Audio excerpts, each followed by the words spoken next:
Halo semuanya, apa kabar kalian semua? Terutama buat kalian kaum rebahan yang selalu nongkrong depan HP. Admin berdoa semoga kalian selalu baik-baik saja. Kali ini admin akan melanjutkan cerita Donghua yang berjudul Spirit Guardian. Alangkah baiknya sebelum kalian nonton video ini, tekan tombol like dan subscribe terlebih dahulu agar kalian gak ketinggalan video selanjutnya.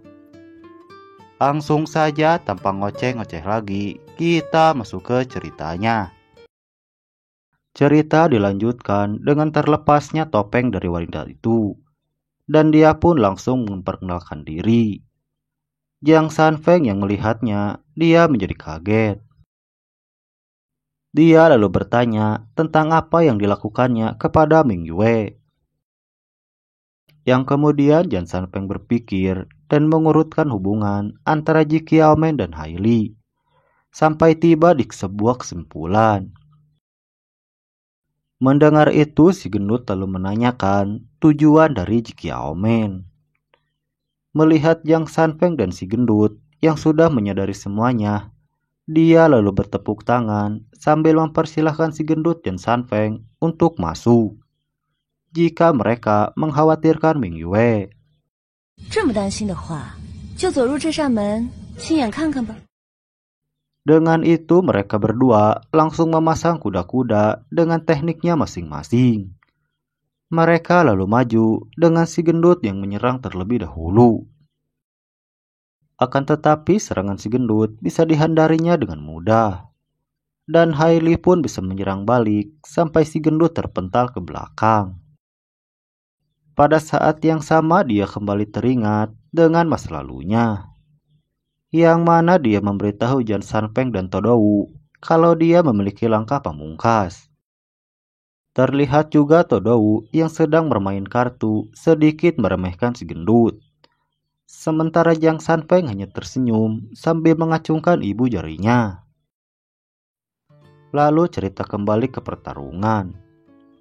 Terlihat Jiang Sanfeng yang maju menyerang Hailey.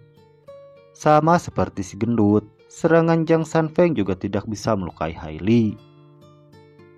Akan tetapi Jiang Sanfeng tidak mau menyerah dan mengeluarkan pedangnya dan menyerang Hailey dengan teknik pedang pembunuh naga. Sama seperti sebelumnya, Hailey pun bisa menghindari serangan tersebut. Akan tetapi itu adalah bagian dari rencana Jiang Sanfeng dan si gendut.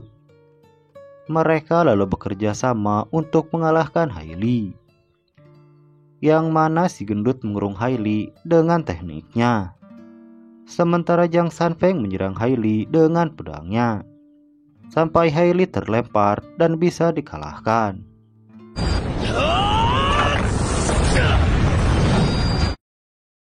Begitu juga dengan si gendut yang terlempar karena dampak dari ledakan itu.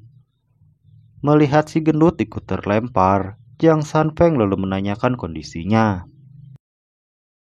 Untungnya si gendut masih bisa bangkit dan menyuruh Jiang Sanfeng untuk pergi terlebih dahulu. Sementara dirinya akan menyusuri jalan yang dia temukan. Mendengar itu, Jiang Sanfeng kembali dan mengambil pedangnya. Saat dia berjalan menuju ke lorong, terlihat tangan Hailey yang tertimbun reruntuhan. Di sisi lain terlihat si gendut yang menyusuri jalan yang dia temukan saat terjatuh. Sementara itu Ming Yue masih mengamati makam kekaisaran yang dia tempati sekarang. Kemudian dia bertanya mengenai pembuatan makam ini kepada Xiaoman.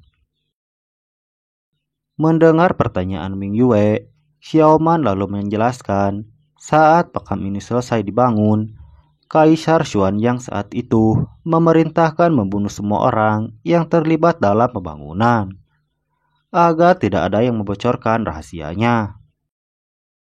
Pada saat yang sama Ming Yue mengungkapkan apa yang dia ketahui, dan menjelaskan kalau yang dia dengar, Xiaoman memicu pembantaian karena telah mencuri dan mempelajari sihir tabu, sehingga Spirit World bersatu untuk membunuhnya. Mendengar penjelasan Ming Yue, Xiaomen kemudian menjelaskan tujuannya, yaitu untuk mendapatkan keabadian. Setelah itu Mingyue terlihat kesakitan dan memegang kepalanya, sambil mengatakan kalau dia selalu berisik dan tidak tenang. 赶紧帮我灭了他吧，他总是吵闹，吵得人不能安宁。 Kemudian Xiaomen melihat ke arah bulan dan memeriksa waktunya. Melihat waktunya yang sudah pas, dia lalu mengeluarkan alat untuk melakukan ritual. Saat alat itu dikeluarkan, terjadi gempa di seluruh makam kekaisaran. Terlihat Jan Sanfeng yang sedang berada di tangga juga terjatuh karena gempa itu. Begitu juga dengan Hongji yang berada di luar makam.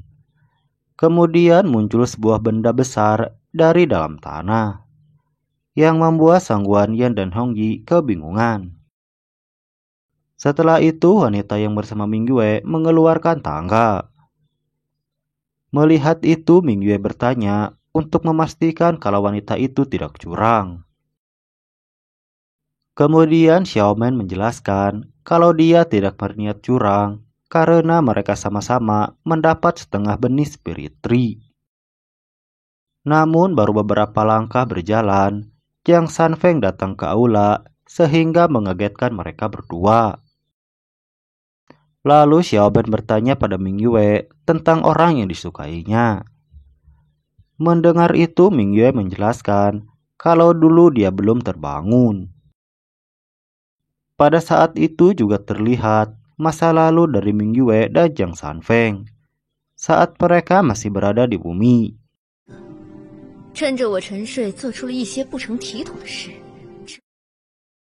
Setelah itu Mingyue turun dari tangga dan berjalan ke arah Jiang Sanfeng, yang kemudian dia memanggilnya. Melihat Mingyue memanggilnya, Jiang Sanfeng langsung lari dan menanyakan kabar dari Mingyue. Mingyue lalu menjelaskan kalau dia baik-baik saja. Di sisi lain terlihat si gendut yang menyusuri jalan dan sampai ke aula makam. Dia juga melihat Jiang Sanfeng dan Mingyue yang sudah bertemu. Akan tetapi dia tidak langsung menghampirinya. Sementara itu Jiang Sanfeng sedang menjelaskan bagaimana dia bisa sampai ke tempat ini. Baru setelah itu dia menyadari kalau ada orang lain di sana. Dia lalu memasang badan untuk melindungi Mingyue. Melihatnya ada di sini, Jiang Sanfeng lalu berjalan dan menanyakan Ji Qiaomen kepadanya. Akan tetapi dihalangi oleh Mingyue. Dan Mingyue pun membuat Jiang Sanfeng tertidur.